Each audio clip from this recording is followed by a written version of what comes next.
মই কেছ দিয়াৰ পিছত দুদিন পিছত তেওঁলোকে কেছ দিছে যে মোক ৰেপ কৰিছে। হাজবেণ্ড নাছিল, তেখেতে গাড়ী চলাবলৈ গৈছিলে। সেই শুই থকা সময়তে এজন মানুহে মোৰ দৰ্জা ভাঙি ভিতৰত সোমাইছে, সোমাই মোৰ মুখত হেঁচা মাৰি ধৰি সৰুতে মোক গেটটো ঠেলা মাৰি নি পেলাই মাৰপিট কৰি ঘৰৰ ভিতৰত সোমাই নি মোক পিছত দুৱাৰে দৰ্জাখন ওলাই আহিব দিয়ে, দি তেতিয়া মাৰপিট কৰে। মোক ধৰ্ষণ কৰিছে। মই যেতিয়া ধৰ্ষণ কৰাৰ সময়তে মোক ভাবুকি দিছে যে যদি মই ধৰ্ষণ কৰাৰ কথা কওঁ আৰু যদি মই চিঞৰ বাখৰ কৰোঁ মোৰ ছোৱালীজনীক সি মাৰি পেলাম বুলি ধমকি দিছে। মানে সেইদিনাখন ৰাতি মই মটৰৰ চুইচ অন কৰিব গৈছিলোঁ, ৰাতি 10:30 বাজিছিলে। বাজুতে মটৰ চুইচ অন কৰিব যাওঁতে তাই গেটত তালা মাৰিব আহিছিলে মাইকীজনীয়ে।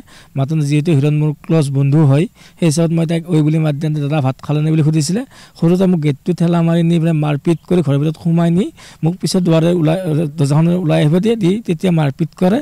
মাৰপিট কৰি মোক ঘাও মাৰোঁতে মই হাতখনে বাচিব ওলাওঁতে মোৰ ঘাওটো হাতত পৰি চিলাই পৰিছে 14টা, মূৰত কোবাইছে, পিঠিত কোবাইছে। কোবাই লৈ মোক সিহঁতে বান্ধি থৈ পেলাই কি মোক ৰেপ কেছ উল্টাই দিছে। আপোনালোকে বিচাৰ কৰক, যদি মোৰ সঁচাকৈ ৰেপ কেছ হয় তেতিয়াহ'লে তেওঁলোকে প্ৰশাসনৰ ওচৰত চাপিব লাগিছিল। মই কেছ দিয়াৰ পিছত দুদিন পিছত তেওঁলোকে কেছ দিছে যে মোক ৰেপ কৰিছে।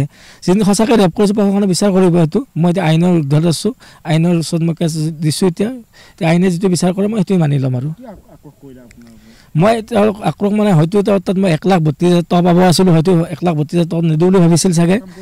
তেওঁ মোৰ ষ্টাফ আছিলে, তেওঁ মোৰ লগত কাম কৰিছিলে। কাম কৰোঁতে মোৰ ষ্টাফ আছিলে, প্ৰায় 5 মাহ কাম কৰিছিলে। 5 মাহ কাম কৰি তেওঁৰ লগত 1,32,000 টকা তেওঁৰ তাত পাব আছিলোঁ। মই পাবলগীয়া পইচা আছিলে তেওঁৰ তাত। মোক পিছে দেখিব মাৰি পেলাই বাগৰি পৰাত মোৰ কি হ'ল মই গম নাপালোঁ। নাপাত মোক তেতিয়া ঘৰৰ ভিতৰলৈকে লৈ গুচি গ'ল, গমেই নাপালোঁ। তেতিয়া মোৰ মূৰত কোব পৰিলে, পিঠিত কোব পৰোঁতে মই গম নাপাওঁ, অচেতন হোৱাত মোক তেওঁলোকে বান্ধি ল'লে। সেইটো প্ৰশাসনে ব্যৱস্থা কৰিব। যেন ধৰ্ষণ কৰিছোঁ তাক দিনে টেষ্ট কৰক, কিবা কৰক, যি কৰিলে যদি সঁচা হয় ওলা মোক ফাঁচি দিয়ক। তাৰ কাৰণে মই ৰাজি আছোঁ। কোনো নোহোৱা অৱস্থাত আপুনি এখন ঘৰত সোমাইছে, তাৰপিছত ৰাইজে ধৰিছে, সঁচা নে বাৰু? নহয়, মানে মোৰ যিহেতু এটা ভাল বন্ধু আছিলে, মই মাত খাৰ দিছিলোঁ। মোক গেটটো খোলাৰ পিছত সোমাই যোৱাৰ পিছত দেখি পাই পিঠিত কোব দিয়ে। কোব দিয়াত মই বাগৰি পৰাত মোক তেওঁলোকে টানি লৈ গৈছে ঘৰৰ ভিতৰলৈকে। যিটো অভিযোগ আনিছে এই অভিযোগটোৰ ক্ষেত্ৰত কি ক'ব এতিয়া? চাওক, মোক অভিযোগ নহয়, এইটো মোক মাৰি পেলোৱাৰ ষড়যন্ত্ৰ কৰিছিলে, ভগৱান আছিলে। সেইকাৰণেহে মই আজি আপোনালোকৰ আগত এইখিনি কথা ক'ব পাৰিছোঁ। প্ৰথমতে পিঠিত কোবাইছিলে টাকোনেৰে, বাঁহৰ টাকোনেৰে। পিছত মোক ঘাও দিওঁতে মোৰ হাতত চেপ হ'ব যাওঁতে মোৰ হাতত কাটা গৈছে, দাৱৰে কাটিছে। এইটো হৰমোহন মেধিয়ে কাটিছে। মোৰ বুকুৰ চেণ্ডালখনৰ চেণ্ডাল নিছে, হাতৰ পৰা ব্ৰেচলেটডাল নিছে, চিন আছে এই দুটা বস্তু তেওঁলোকে নিছে, তেওঁলোকে মাৰিছে। মই যিটো অচেতন হৈ পৰি গৈছোঁ, মই আৰু কেনেকৈ ক'ব পাৰিম।